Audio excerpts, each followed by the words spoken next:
Hi guys, this is my new channel called Ben's Home Video. I have done some on TikTok, but I find the timing a bit restrictive and obviously people don't watch the videos as long. So I thought I'd start doing some more in-depth videos on YouTube. I'll still do the small TikTok videos.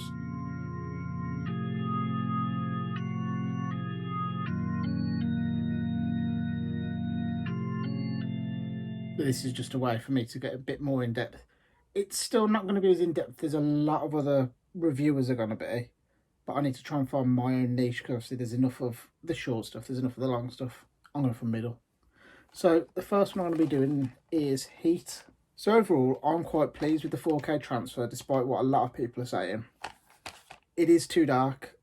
I've got a Sony XH95 TV and the Panasonic DP820, I think.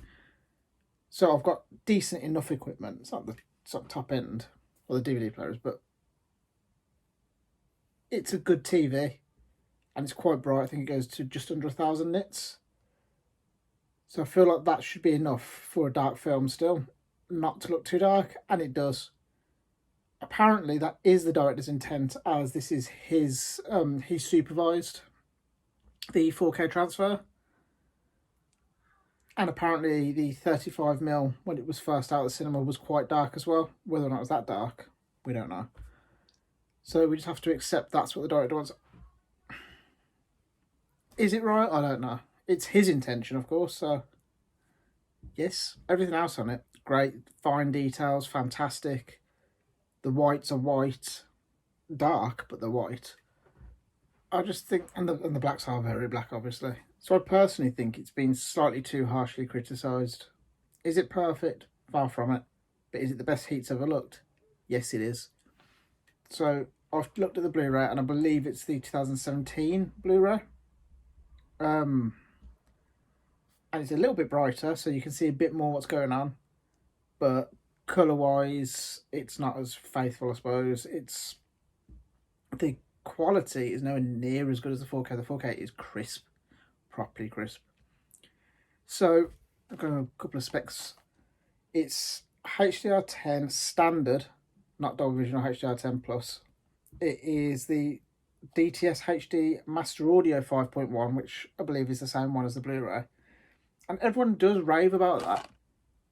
I mean, I haven't got the most fantastic sound setup, but it's the Sonos Sub Gen 2, so it's got the Atmos kind of in it, and it's got the 2 rear speakers, which is the Sonos ones, and I've got the Sonos Sub Gen 3.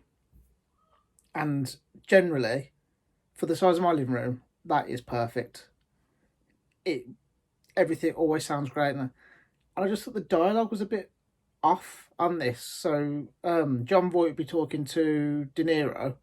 John Voight would be bit too hard to hear, but then it would be too loud.